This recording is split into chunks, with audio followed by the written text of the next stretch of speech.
Tyrone Bittings, page 7. School ain't nothing but a joke. My moms don't want to hear that. But if it weren't for Wesley and my other homies, I wouldn't even be here, all right? These white folk talking about some future, telling me I need to be planning for some future, like I got one. And Raynard agreeing like he's smart enough to know. From what I hear, that boy can't hardly read. Anyway, it's like them white folk that get me with this future mess. Like Steve, all hopped up about working on Broadway and telling me I should think about getting with it too. Asked me if I ever thought about writing plays. Fool, what kind of question is that? I said. He threw his hands up and backed off a few steps. All I'm saying is, you're a walking drama, man. You got that down pat, so maybe you should think about putting it on paper. When that boy dyed his hair, I believe some of that bleach must have seeped right into his brain. I grind my teeth and lower my voice. Boy, get out of my face, I tell him. He finally gets the message and splits. I'm ticked off that he even got me thinking about such nonsense as Broadway. White folk, who they think they kidding. They might as well go blow smoke up somebody else's you-know-what, 'cause a black man's got no chance in this country. I'd be lucky if I make it to 21 with all these fools running around with AK-47s.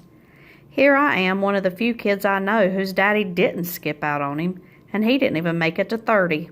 He was doing okay till he got blown away on a Saturday. Blam!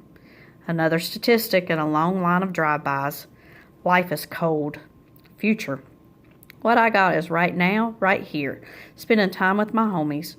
Wish there was some future to talk about. I could use me some future. I'm just about ready to sleep off the whole year when this teacher starts talking about poetry. And he rattles off a poem by some white guy named Dylan Thomas that sounds an awful lot like rap. Now, I know me some rap, and I start to thinking I should show Mr. Ward what rap is really all about. So I tell him I've got a poem I'd like to read. Bring it on Friday, he says. As a matter of fact, from now on, I'll leave time for poetry readings at the end of every month. We'll call them Open Mic Fridays. Next thing I know, I'm digging my old rap poems out of my dresser drawer and bringing them to school. I'm thinking it can't hurt to share them, even if there's no chance I'll ever get to be a songwriter. After all, it's the one thing I could see myself doing if there really was a future. And I'm thinking that maybe there could be, if I wanted it bad enough. And all of a sudden, I realize I do. Attendance by Tyrone Bittings.